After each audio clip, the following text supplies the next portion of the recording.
What is going on, everybody? Welcome to the Evergreen Motovlog channel. Man, can never get enough of that D-cell gurgling.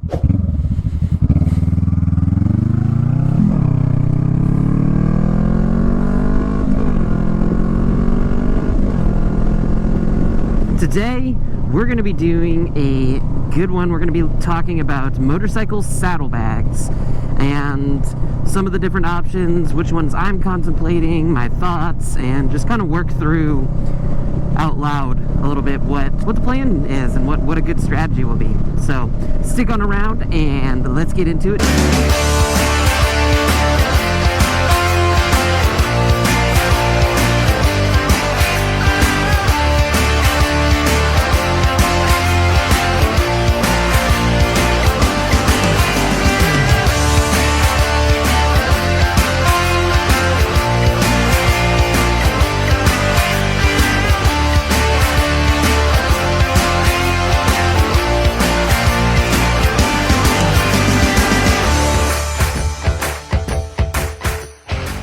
Like I said, it never gets old just listening to a new exhaust and enjoying it and having the sound and going around corners and hitting it.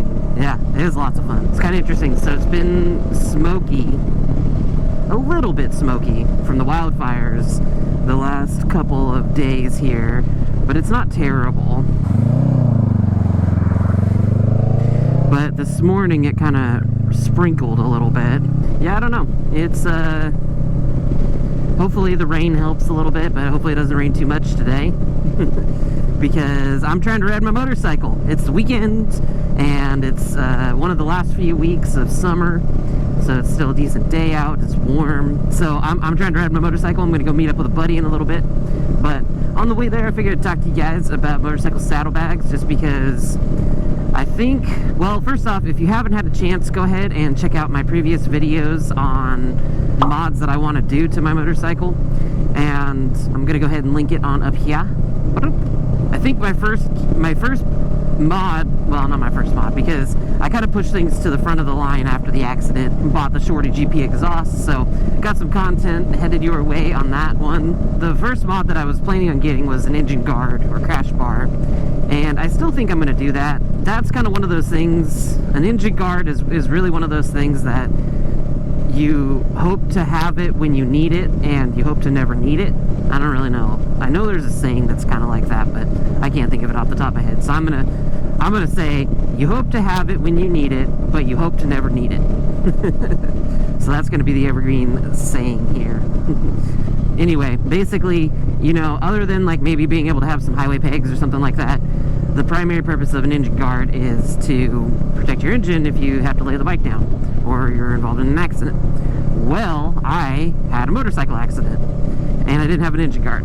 So thankfully it was just kind of dropping the bike over to the side, like if you were at a stoplight or something like that.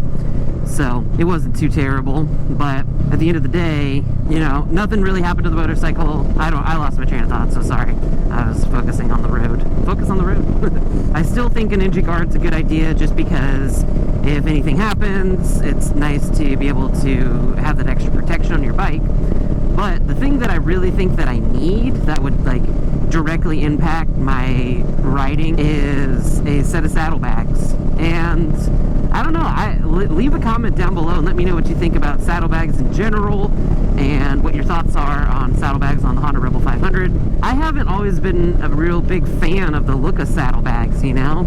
I chose this bike based on the look and like the bobber style, you know, kind of how the rear fender looks, and I really enjoy it. So throwing saddlebags over there is just, you know, not ideal just from a aesthetics perspective. And now I know that there's some saddlebags out there that look really cool, and we'll get into that, but just in general, just before I even get started, I really, originally when I got this bike, I was like, I don't think I'm going to do saddlebags because I like how it looks and I don't want to change that. That's kind of why I got the swing arm bag, because, you know, it's tucked, it's kind of subtle, and the swing arm bag is good.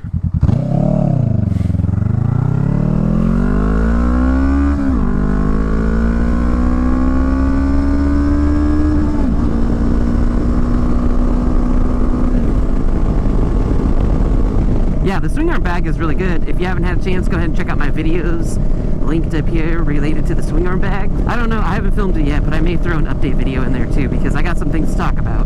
The Kemimoto swing arm bag. When it comes to saddlebags, I was like trying to avoid having them. I got a backpack and I got a swing arm bag, and yeah, I don't know, now that I'm at the point where I've been doing a good full season of riding with friends, doing long rides, you know, kind of going far out, doing, you know, almost 200 miles in a day. I've really found that I just need some of that extra storage that I don't think can be solved by anything other than saddlebags. There's some things, and honestly, it's not even really the motovlogging stuff that is an issue. Like, that does take a little bit of room up. But honestly, there's enough things, like whether you need another jacket for warmth. I didn't spend the $200 and buy the transition lens that my helmet has available, so having an extra visor, and, you know, being able to pack enough water for the day and snacks, just so that you're, you know, you can kind of take your breaks. And then just being able to do things like go to the grocery store and not have to like stuff everything in weird ways. You know, I went to Chipotle a couple weeks ago and had to be very creative where I stuffed everything for just 2 people. So I think saddlebags are just going to be one of those things where it's going to be convenience over fashion, right? But I don't think all the saddlebags look that bad. So I'm not going to sit here and say they all look terrible. I do think some bikes can look really good with saddlebags. Just personally, starting off, when I got the motorcycle, I wasn't planning on doing saddlebags. Now that I am, I think they've got some really good options out there that look awesome. My dilemma is I don't plan to have a rear passenger on the bike. A lot of the saddlebag options out there are throw-over saddlebags, and there's really no way to secure that I've been able to find the throw-over saddlebags without having a passenger seat over them. And I think you could maybe do a luggage rack, so maybe I could look into that option. But here's my dilemma. So my first thought is, all right, get some cheap saddlebags, and, you know, just then you have them, you can take them off, all that kind of stuff. So you got $100 saddlebags. I was looking at the Kemimoto ones. I'll go ahead and drop a link below on Amazon. You know, so that's going to be $100, and then a luggage rack, that's another $50, and then so that they don't bump against the tire and the side of the bike, you got to get the mounting brackets, and that could be another $100, $150. So that really starts to add up. So then I started to think, well, maybe throw-over saddlebags just aren't going to be the right option for me, because I don't plan on having a passenger seat, and I'm really happy with the Mustang seat, so I don't plan on getting some kind of different seat, like a Corbin seat or something that goes over the rear fender. And so I figured, you know what, let's go ahead and take a look at the Viking bags. And the Viking bags are kind of cool because you can either do a throw-over option, or you can mount them directly to the rear fender. And I like this option for a couple different reasons. I want to be able to lock my bags because I want to be able to leave things in there and not be constantly worried about losing something, you know, like having something stolen. And then, like I mentioned, then I don't have to have the rear passenger seats, and I can still have the bags secured to the bike, and they're harder, not impossible to get off, but they're harder to get off. I started looking at the Viking bags, and I was like, yeah, man, these just look a little bit bulky. If you go to the Viking website and you put in the Honda Rebel 500 or 300, they have all these different bags, and they have a ton of storage, but they're like their large or extra large options. And man, they are just one lane. We're gonna try it. So I'm gonna try this. It's one lane because they're doing lots of road work here. Yeah, so they're like repaving this, and there's like a ton of gravel, so I'm just gonna take it slow here. The issue is that I started looking at the bags, and yeah, it's great that I can lock them and leave valuables in them, and they look like they're, you know, pretty durable, solid bags, but they just stick way out. They stick out farther than the stock exhaust sticks out. Oh man, and I don't know. I'm already having to concede a little bit, like I mentioned previously, by getting the saddlebags in general, and then getting these ones that stick so far out, like that's just gonna bother me so much. And I don't know, leave a comment down below and post some pictures of what the bikes look like, but any of the angles I've tried to see just make it just, you know, it's one of those things where, like, unless you see it in real life, you know, you don't really know what it's gonna end up looking like. I wasn't sure about that. But then I was able to find on the Viking website that for an extra 150 bucks, they have a quick release system that lets you essentially mount the bag to the bike, and it has a key, and you just turn the key and the bag pops right off. And I thought about that and I'm like, man, that's a great idea, holy crap. Because then anytime I want to take the bags off, either just for general riding purposes, or like if I had to stop somewhere for a cool picture, I could just pop the bags off real quick, boom, done. That was going to be my option. I was about to pull the trigger on it, and in tiny little letters way down in the description on the quick release, it says not compatible with the shock cutout bags for the Honda Rebel 500. You gotta be freaking kidding me, because if you look, when you do filter by Honda Rebel 500 specific bags on the Viking website, they are all the shock cutout bags.